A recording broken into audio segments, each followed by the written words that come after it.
So, one of the central ideas running through my work is that self-hypnosis should be treated as an active skill, not a mysterious state that descends upon you while you lie there waiting. And that distinction matters enormously to me.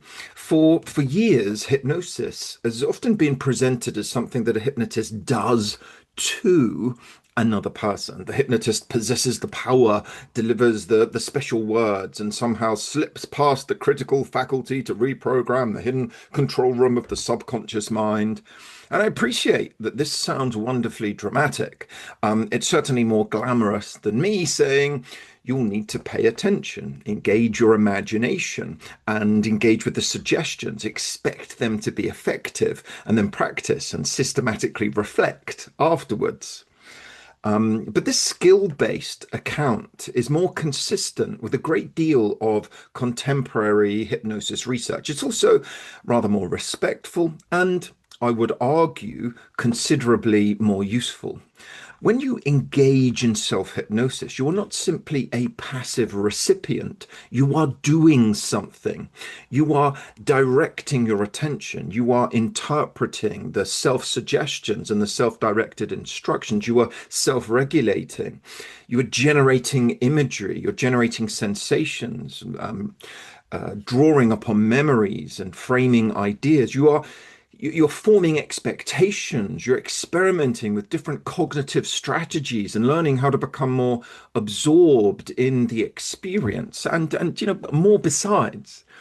That doesn't mean you have to strain, force a response, or pretend that something is happening when it's not. It means that your participation matters. Being an active agent in the process matters. And this perspective has influenced almost every part of my professional work. It informed my book, The Science of Self-Hypnosis. It's shaped the research that I've conducted at Bournemouth University and the papers we've had published.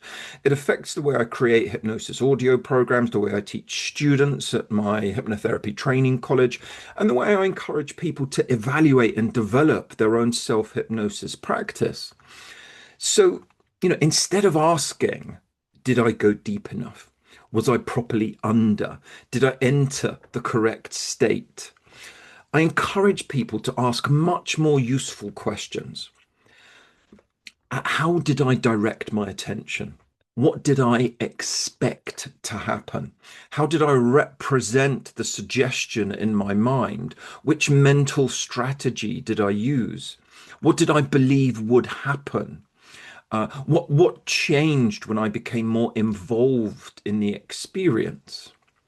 These questions, they give us something we can actually examine and develop. Now, this requires some intellectual honesty. Research, using standardized measures of hypnotic responsiveness shows meaningful differences between individuals. Those differences can display a degree of stability over time. Some people respond readily to a wide range of hypnotic suggestions, while others respond less strongly or less consistently.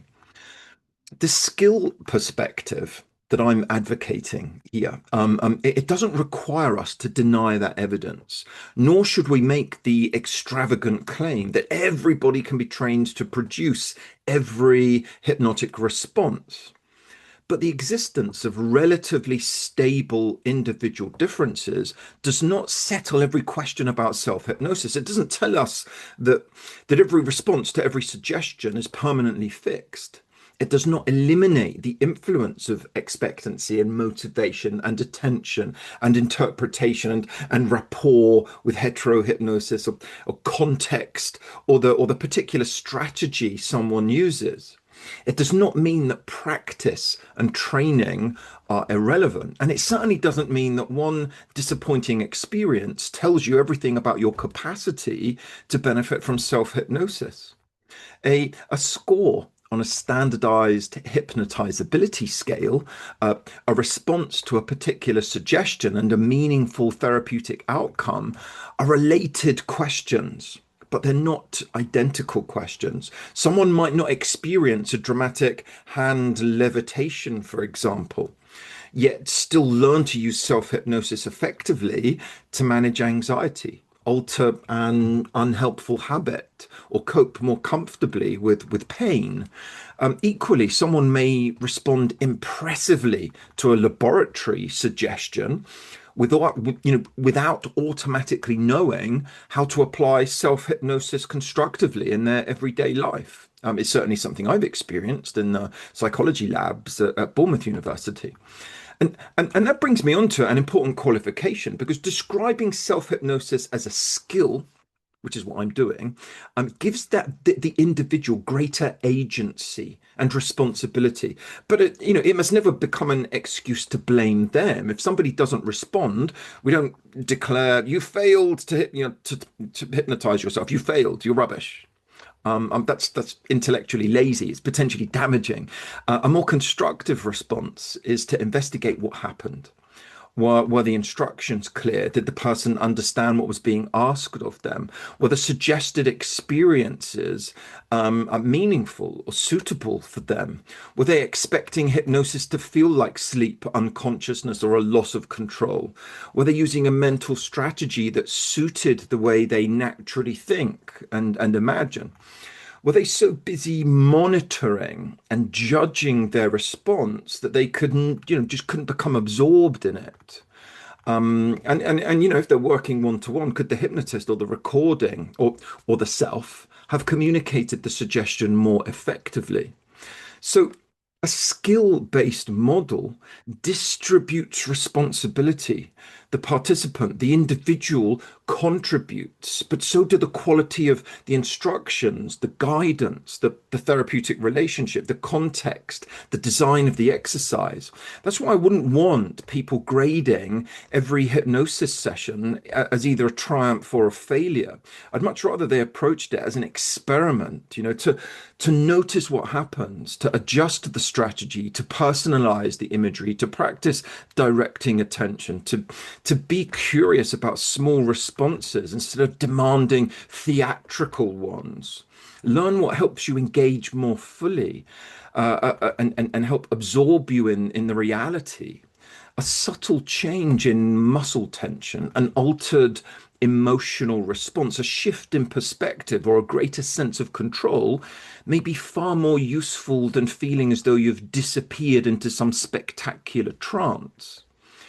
And for me, this is not merely an academic argument about terminology. It changes how we teach self-hypnosis and how people experience themselves while using it. The skill model does not require us to pretend that everyone's identical.